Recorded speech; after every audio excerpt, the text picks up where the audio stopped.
Бірде сезім атаулы бас қосып, кім мықты деп дауласыпты. Мен бәрінен күштімін депті Ғадауат. Мен адамға жасай алмайтынды жасата алам. Менің арқамда сатқындық пен ашу пайда болған. Жоқ, мен сенен де күштімін, дейді қызғаныш. Менің арқамда ешбір сезім тумаса да, мен адамды қылмысқа итермелеймін. Тіпті кісі өлтіруге де. Бұларың не?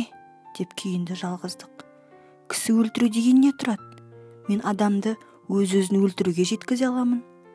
Олай демеңдер, дейді мейірім. Неге мұндай сорақы нәрселерді айтасыңдар? Мен күштімін. Мен жоқтан бар тудырамын. Бөлісуге, сыйлауға бейімдеймін. Па шіркін, оның несі таң екен? Деп сөзін бөлді Ғадауат. Оның бәрі түк емес. Жоқтан бар тудыру деген не?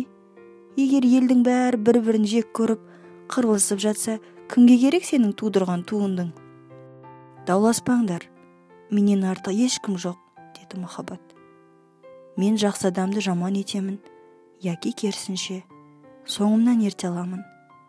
Мен кез келген кедергіні еңсере аламын. Бірақ қазіргі заманда махаббатты ешкім керек етпейді, деді опасыздық. Оның рас. Махаббат өзінің құдіретінен айырылғалы қай заман, деді күмән. Ендеше, бәріміз бірдей болдық қой, деді немқұрайлық. Олай емес, деді даналық. Өзінің күшін айтып тасынбайтын сезім бар. Ол әрбірімізден де күшті. Ол сатқындық пен ашуды жеңе алады. Ол Ғадауаттан қорықпайды. Ол опасыздықпен мүлде таныс емес. Оның өн бойында махаббат қана бар. Ол тудыра алады, сый жасайды. Ол қай-қайсыңнан да 1000 есе күшті. Бәріңді қосқанда да оған күштерің жетпейді. Өйткені ол үрейді білмейді. Өз күшін де танымайды. Мүмкін емес, деп айғай салды бәрі. Ондай сезім жоқ, болса кәне қайда? Оның сендермен дауласатын уақыты жоқ. Ол қазірдің өзінде пенде баласын сақтап, қорлық жасап қорғап отыр.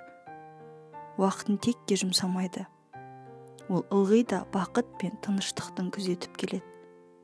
Өйткені оның аты аналық.